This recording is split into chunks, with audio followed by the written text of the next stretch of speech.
জীবনানন্দ দাশের বনলতা সেন হতে যাচ্ছেন নাবিলা। তবে সহজেই এই চরিত্র পাননি অভিনেত্রী। শুরুতে অন্য একটি চরিত্রে অভিনয়ের প্রস্তাব দেওয়া হয়েছিল তাকে, তাতে রাজি হননি তিনি, বরং শর্ত দিয়েছিলেন বনলতা সেন চরিত্রেই অভিনয় করবেন তিনি। এরপর একে একে 3 বার হয় অডিশন। অবশেষে বনলতা চরিত্রে নাবিলাকে চূড়ান্ত করেন নির্মাতা।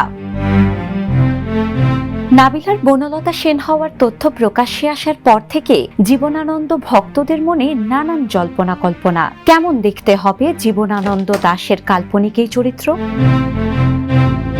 2 বছর আগে সিনেমাটি সরকারি অনুদান পায়। 2024 সালে অনেকটা নীরবেই শেষ হয় শুটিং। তবে দেশের সামগ্রিক পরিস্থিতির কারণে সিনেমাটির মুক্তি তখন সম্ভব হয়নি। দীর্ঘ অপেক্ষার পর অবশেষে মুক্তির পথে হাঁটছে আলোচিত এই চলচ্চিত্র।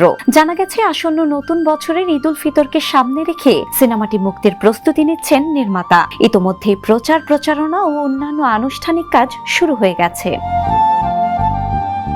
সিনেমাটি নির্মাণে তুলনামূলকভাবে বেশি সময় লেগেছে, তবে মানের ক্ষেত্রে কোনো ধরনের আপোষ করা হয়নি বলে জানিয়েছেন পরিচালক মাসুদ হাসান উজ্জ্বল। তার মতে জীবনানন্দ দাশকে নিয়ে কাজ করা মানেই একটি বড় দায়বদ্ধতা। গবেষণা, প্রস্তুতি এবং সঠিক অভিনয় শিল্পী নির্বাচন সব মিলিয়ে পুরো প্রক্রিয়াটাই ছিল ভীষণ চ্যালেঞ্জিং। আসন্ন ঈদে মুক্তির দৌড়ে ইতোমধ্যেই রয়েছে প্রিন্স, দম, রাক্ষস, বনলতা এক্সপ্রেসের মতো বেশ কয়েকটি সিনেমা। এই প্রতিযোগিতায় বাজারের নাবিলা অভিনীত বনলতা সেন দর্শকদের কতটা মন জয় করতে পারবে সেদিকেই এখন তাকিয়ে আছে সিনেমা প্রেমীরা। Shila Islam, the news.